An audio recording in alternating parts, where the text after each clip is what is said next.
Pengalaman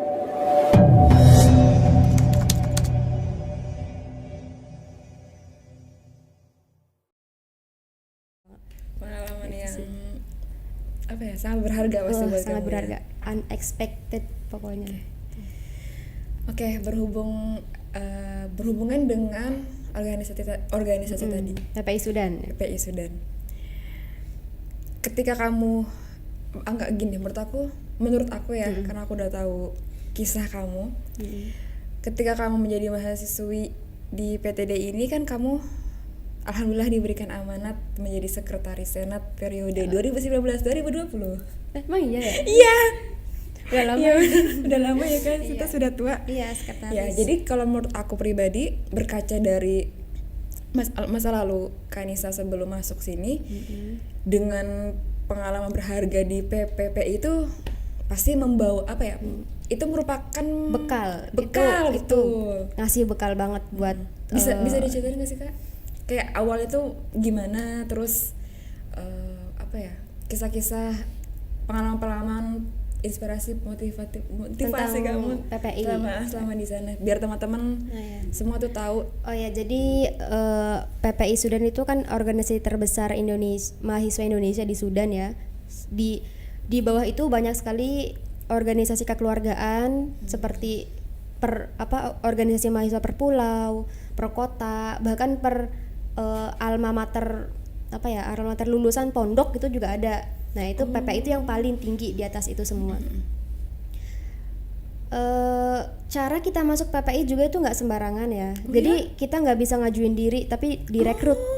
Wow, jadi itu kan guys, Masya Allah banget. Jadi biasanya orang-orang departemen pendidikan nih yang sama bagian penalaran yang tugasnya kayak cari-cari tahu mahasiswi mana yang kira-kira punya potensi buat gabung ke PPI. Nah, aku potong dikit. Berarti senior kamu istilahnya? Senior yang sedang menjabat di PPI gitu. Jadi waktu itu padahal aku belum mencapai nilai mumtaz ya, masih di bawahnya ya, jahidan. Cuman mungkin mereka ngelihatnya aku nih aktif gitu, mudah belajar. Jadi aku ikutan lah ke rekrut gitu. Qadarullah lah, ikutan ke rekrut. Terus seleksinya nggak ada sih, cuman lebih ke nyaman atau enggak kita di situ, bisa ngikutin enggak gitu, bisa enggak ngikutin program-program kerja yang udah dibuat sama orang yang sedang menjabat di PPI gitu. Alhamdulillah bisa, dan maju terus ya, akhirnya jebol di Departemen Pendidikan. Nah, di Departemen Pendidikan inilah yang akhirnya aku kerasa kayak masa-masa organisasi itu menyita banyak waktu aku di kuliah. Jadi aku hampir kesulitan ngatur waktu, kapan aku harus ngerjain tugas-tugas akademik, kapan aku harus ngerjain tugas-tugas organisasi. Makanya aku sempat ngedrop sakit, pokoknya ya ada gitu. Sakit gara-gara ya itu, pagi sampai sore akademik, kuliah, terus malam sampai bahkan kayak nggak tidur, itu sibuk di organisasi gitu. Nah, itu selama perjalanan organisasi itu, selama nggak tidur itu tuh ngasih banget banyak pelajaran yang aku bawa sampai akhirnya aku dikasih amanat baru di PTDI ini. Kebetulan saat itu aku dapat amanat jadi sekretaris ya. Jadi hal-hal yang aku dapat dari organisasi aku ikutin di Sudan dulu, aku usahakan untuk diterapkan di masa kepengurusan aku, khususnya ya karena aku sekretaris, berarti aku di situ tuh punya akses lebih dekat ke ketua BEM untuk memberikan pendapat, memberikan saran dan sebagainya. Jadi apa yang aku lakukan di sekretariatan Senat STAI PTDI saat itu adalah apa yang aku dapat ketika belajar di PPPI gitu. Oke, Masya Allah. Ini aku fun fact aja ya guys. Jadi selama kita organisasi dulu, flashback dikit, bisa dibilang Kanisa salah satu yang ngebimbing aku bagaimana cara berorganisasi dengan baik, karena aku pribadi bukan tipe orang yang suka berorganisasi. Sita bendaharanya ya, BTW. Nah iya, aku bendahara. Jadi selama organisasi itu bisa dibilang she is my lecturer, partner, my partner, my tutor ya. Boleh jadi karena pengalamannya lebih dari aku, jam terbangnya jauh lebih aku, jadi aku banyak banget belajar dari Anissa. Jadi Walaki khair. Oke. Bisa nggak Kak kasih tahu satu aja? Tadi kan udah sih sebenarnya, cuman aku pengen tahu hal lainnya. Apa? Yang paling berkesan, yang memorable banget buat kamu selama menjabat jadi bidang apa tadi, pendidikan ya? Departemen Pendidikan. Mungkin dari secara kegiatan atau event apa gitu yang pernah kamu ikutin?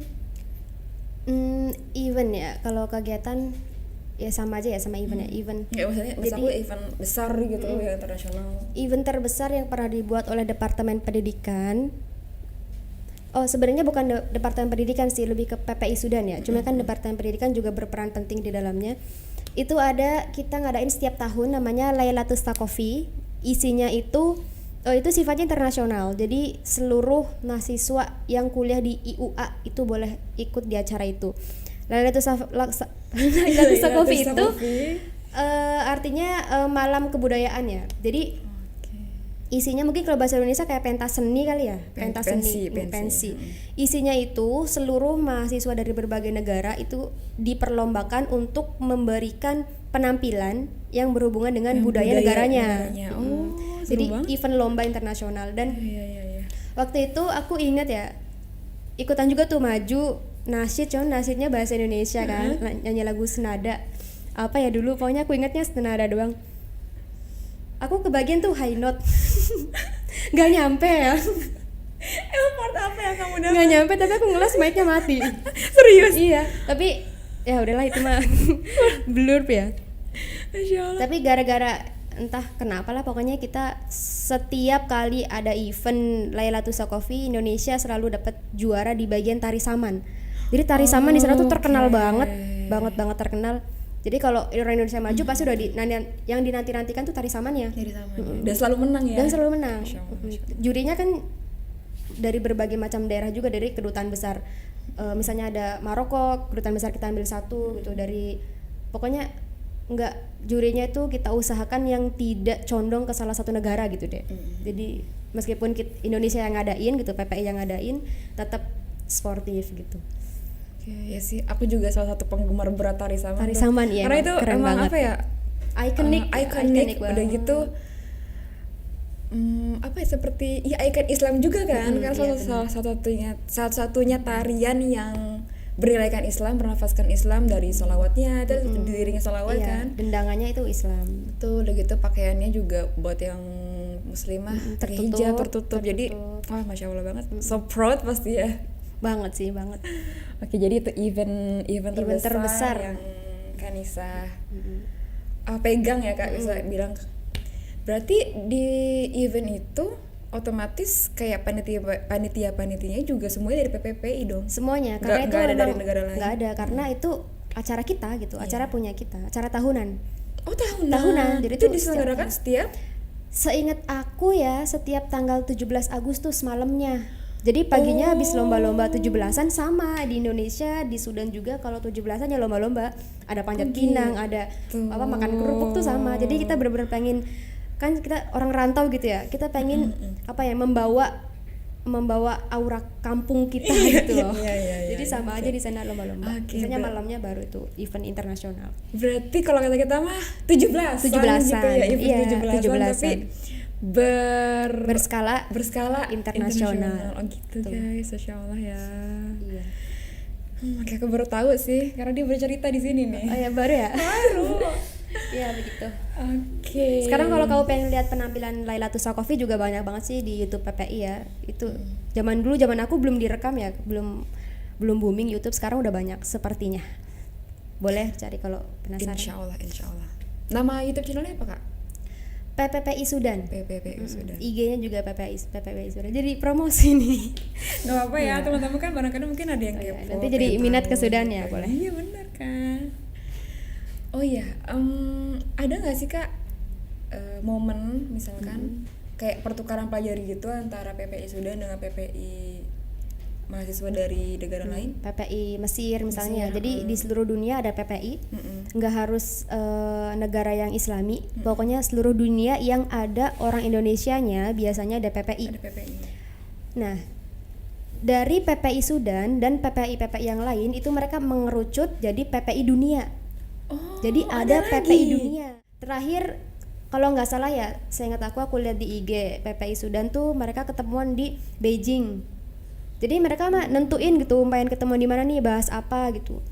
PPI Dunia juga sering bikin event-event yang melibatkan mahasiswa Indonesia yang kuliah di luar negeri gitu. Jadi memang wadahnya dari seluruh warga Indonesia yang kuliah di luar negeri ya PPI Dunia ini gitu. Namanya PPI Dunia. PPI gitu? Dunia. Oh, Memang Persatuan PPI Dunia. Belajar Indonesia Dunia. Sedunia gitu. Wah, Masya Allah. Berarti dari seluruh benua pasti ya? Seluruh titik benua ada seluruh titik. Kira-kira ada beberapa jumlah negara pasti banyak banget sih banyak ya. banget Nggak kayak hingga. Banyak. Oh gitu, Masya Allah, aku baru tahu banget sih. Apa ya, kalau menurutku pribadi ya, jadi bagian dari PPI di salah satu negara gitu dan Masya Allah banget. Ini PPI Dunia, wah pasti kayak Memang Masya Allah banget ya, udah nggak bisa ngomong apa-apa lagi selain Masya Allah gitu kan. Masya Allah. Dulu ada sebelum PPI Dunia kita juga ada persatuan yang lebih kecil namanya PPI Timur Tengah. Iya. Jadi mereka hanya terdiri dari negara-negara Timur Tengah. Timur Tengah itu sering, yang aku pernah ikut ya, cerita ya tak, aku pernah ikut lomba nulis kisah inspiratif yang diadain sama PPI Timur Tengah. Jurinya semua penulis Indonesia kayak Helvi Tiana Rosa, Asma Nadia, terus aku nangis. Gitu. Terus. Waktu itu yang diambil 20 besar ya dari seluruh Timur Tengah. Qadarullah tulisanku masuk ke yang nomor 5. 5 besar. Okay. Jadi dibukukan, makanya itu momen pertama tulisanku dibukukan itu ketika lomba itu gitu. Cuman yang waktu itu pernah kamu upload bukan sih? Iya benar, pernah. Tapi kamu belum pernah baca ya? Belum pernah, tapi aku tahu kayak penulisnya Anissa dan kawan-kawan. Iya benar. Karena ada 20 orang di situ. 20 yang 20 terbaik. Semoga itu menjadi trigger ya, Kak. Iya. Turning point. Oke. Aduh, tunggu sebentar ya, aku kata kenapa dulu nih kayak banyak juga yang aku baru tahu hari ini gitu. Sebelumnya karena kita sering cerita juga hari-hari. Kita kayak berarti hari-hari kita kayak ceritanya receh. Oke, Masya Allah ya. Aduh, ya Allah, aku terharu banget. Oke, jadi sebenarnya aku tuh udah tahu kan Anissa tuh udah pernah apa itu kalau kita mah ya nerbitin buku gitu ya kan. Cuman aku belum tahu tuh kalau ternyata kisahnya tuh Masya Allah itu gitu. Jadi di sini baru tahu aku yang terharu sekali sebagai sahabat. Masya Allah. Oke, tapi berarti itu kamu bilang dulu, sekarang masih ada PPI yang Timur Tengah masih, itu? masih ada. Maksudnya itu event dulu aku ikutin. Event dulu. Oke. Sekarang masih ada juga, cuma kan syarat ikut event itu harus yang masih kuliah di sana. Karena aku udah nggak di sana lagi, udah nggak bisa. Pasti, of course. Oke, Kak, mungkin hal lainnya seputar dunia perkuliahan kamu yang ingin aku tanyakan. Di sana ada, kalau kita kan pasti tahu banget ya, ada UTS, ada UAS. Di sana ada UTS atau UAS? Ada, sama layaknya Indonesia. Ada UAS, ada UTS, semuanya ada, sama persis. Sistem perkuliahannya itu sama persis. Sama persis. Sama persis. Durasinya juga per semester? Sama juga, persis. Pokoknya hal-hal yang berkaitan dengan kuliah itu sama persis. Sama persis, nggak ada yang perbedaannya signifikan banget ya, Kak? Nggak ada sih. Kalau untuk aja kuliah ya udah gitu-gitu aja sama. Oke. Aku mau nanya apa lagi ya? Oh iya, ini satu hal yang kayaknya teman-teman belum tahu ya. Kamu selama apa jurusan kuliah yang kamu ambil? Jurusan kuliah aku ambil Islamic Studies atau di Dirasat Islamiyah. Dia saat aku di sana dulu masih masuk ke Fakultas Adab atau Sastra. Tapi kalau sekarang kayaknya setahu aku udah mendirikan fakultas sendiri, udah keluar dari adab.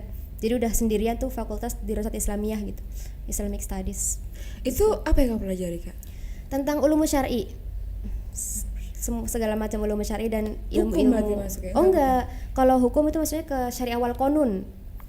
Karena konun itu hukum. Kalau aku lebih ke ulum syar'i yang di luar hukum berarti. Seperti apa contohnya? Aku masih kurang ngerti. Contohnya misalnya ulumul hadis, ulumul Quran, ulumul sunnah gitu, begitu. Iya. Itu kayak dasar-dasarnya gitu ya. Lebih ke agama gitu, bukan ke hukum. Karena hukum ada lagi di konun nanti. Dan itu bukan jurusan aku. gitu guys. Jadi tadi apa kak? Apa aku lupa. Di Rosat Islamiyah. Di Rosat Islamiyah. Kayaknya kalau di sini juga ada Rosat Islamiyah ya. Ada Di Indonesia. ini ya di UIN ya. Ada nggak Iya, sih UIN tapi itu kayaknya? masuknya fakultas sih kayaknya. Fakultas ya. Fakultasnya, Berarti. gitu. Di sana juga udah fakultas kan sekarang. Jadi gitu guys. Kan di sana ambil Rosat Islamiyah, insyaallah ya gitu. Oke, terus apa lagi ya? Ini kak, ada nggak sih ulama atau kiai khususnya dari Indonesia yang yang pernah kuliah di berkunjung? Sudan. Yang kuliah di Ada Sudan. tak Ustadz Abdul Somad ya? Ustadz Abdul Somad. Beliau kuliah di Sudan. Kuliah di Sudan Setahu kan? aku, beliau di Maroko bukan ya? S1-nya. Oh, S1-nya. Kan S2-nya ambil di Sudan. Cuman ketika masa-masa beliau kuliah S2, aku udah di Indonesia. Tapi Oh, dulu iya. pas aku masih di Sudan, beliau sering berkunjung. Jadi ya berkunjung gitu kayak mungkin safari gitu ya. Sering bertemu sama anak-anak PPI. Cuman ya gitu. karena aku saat itu masih belum jadi orang yang begitu dikenal ya. Maksudnya masih ngikut-ngikut aja anggota, belum jadi orang pemegang di salah satu departemen. Ya aku hanya melihat dari kejauhan gitu, oh ada Ustadz Abdul Somad lagi datang gitu. Terus kita pasti ngadain event kan kayak kajian bareng, motivasi, terus ngumpul, dikasih nasihat sama beliau tuh sering. Karena beliau emang sering bolak-balik ke Sudan. Cuman ketika saat itu beliau belum mulai perkuliahan. Beliau justru mulai perkuliahan S2 itu pas aku udah di Indonesia gitu. Gitu. Jadi Jadi beliau sangat akrab dengan kami mahasiswa Indonesia di Sudan. Gitu. gitu guys, berarti Mungkin ada yang lain lagi cuman aku hanya tahu beliau sih. karena mungkin kamu pernah ketemu, berarti kamu pernah ketemu langsung. Pernah ketemu langsung, cuman ya nggak sapa-sapaan lah tak gimana tapi cuma pasti ya tahu gitu lihat sosok beliau yang masya Allah gitu guys. Gitu Jadi doang. UAS juga merupakan mahasiswa Sudan. S2 ya. S2. Iya S2 karena aku S2 tahunya apa S3 S1. ya? Pokoknya Beliau S di banyak lah. Nggak S1 yang jelas Tapi ya. S3 paling banyak iya. Karena S1-nya mungkin pasti di Maroko Iya, ya. Karena aku tahu banget beliau di Maroko gitu. Oke, gitu guys. Apa lagi ya? Coba kamu mungkin mau, karena aku nggak nanya deh. Mungkin ada yang kamu ceritain, random Aku pengen aja. cerita ini tidak menginspirasi, tapi bagi aku ini lucu banget dan sampai sekarang masih aku ingat. What Kalau is ada that? yang pengen tahu kisahnya aku tulis juga di caption IG aku ya. Cari aja yang udah tenggelam banyak sih ini tentang Sudan. Jadi ini waktu itu aku belum bisa banget bahasa Arab versi Sudan. Jadi di sana makanya Amiyah ya, Arab Amiyah. Kita belajar bahasa Arab, cuma kan bahasa Arabnya fusha ya, lebih yang formal. Di sana kita pengen berkunjung ke perpustakaan. Tapi karena nggak ngerti bahasanya, bahasa Amiyah, kita cari-cari orang yang kira-kira bisa bantu kita. Dengan bahasa Arab yang seadanya, kita panggil tuh ada om Sudan ya. Pokoknya kita dengan bahasa terbata-bata minta tolong cariin buku ini gitu. Terus kata amunya gini, orang Indonesia ya? Pakai bahasa Indonesia? Orang Indonesia? Loh iya lu gitu. Tenang aja, saya emang orang Somal, beliau orang Somal, tapi saya ngerti bahasa Indonesia. Akhirnya kita diajak keliling pakai bahasa Indonesia. Jadi akhirnya beliau beliin madhol buat kita juga, bayarin, terus beliau ngajak kita keliling di perpustakaan itu pakai bahasa Indonesia. Kita masih bingung, ya Allah kita kenapa dari tadi bingung banget kayak orang lelung, ternyata beliau bisa bahasa Indonesia. Namanya Om Bedur, jadi sampai sekarang aku masih ingat jasa beliau. Itu sih Itu yang benar-benar memorable buat kamu. memorable banget. Ya. Oke. Nah ini mungkin terakhir ya kak. Ya. Apa sih motivasi yang bisa kamu sampaikan ke teman-teman semua di sana yang mungkin ingin punya pengalaman sama kayak kamu kuliah di luar negeri? Bisa sampaikan. Terakhir ya buat teman-temanku semuanya, mungkin adik-adik tingkat yang sekarang mau kuliah, mungkin ada niat ke Sudan atau nggak harus Sudan ya, ke luar negeri. Mungkin pesan aja kali ya tak? Pesan boleh. Pesan aku, selain kalian memang harus mempersiapkan segala hal yang berkaitan dengan akademik, satu hal yang paling penting kalian juga harus mempersiapkan mental dan fisik kalian. Terkadang ada yang mentalnya emang seneng banget di sana, kuat, tapi fisiknya nggak mendukung, dan itu harus kalian jaga dari ketika kalian masih di Indonesia. Pokoknya siapapun yang ingin pergi kemanapun kuliah ya, khususnya kuliah di luar negeri, jaga kesehatan, jaga makan, biar di sananya kamu bisa menikmati segala macam kegiatan kamu, baik di akademik maupun organisasi. Jadi meskipun kalian pusing secara psikis kalian tetap sehat secara fisik di sana nanti. Oke. Gitu aja sih, pokoknya harus jaga kesehatan Jadi itu ya guys, pentingnya keseimbangan kesehatan antara fisik dan mental. mental, ya. Oke, masya Allah. Oke, mungkin sampai sini saja obrol-obrol kita, obrol-obrol receh, obrol-obrol yang ala-ala gini. Mohon maaf atas segala kekurangannya. Ya, karena aku harap kekurangan- ada 1-2 dari kisah-kisah aku yang bikin Amin. teman-teman jadi terinspirasi, bikin teman-teman punya motivasi untuk Insya Allah. study abroad. Amin, insya Allah ya, insya Allah. Oke, kalau gitu kita tutup podcast kita pada kesempatan kali ini. Sekali lagi saya sebagai pembawa acara mohon maaf atas segala kekurangan yang terjadi selama podcast berlangsung, karena kita berdua hanyalah manusia biasa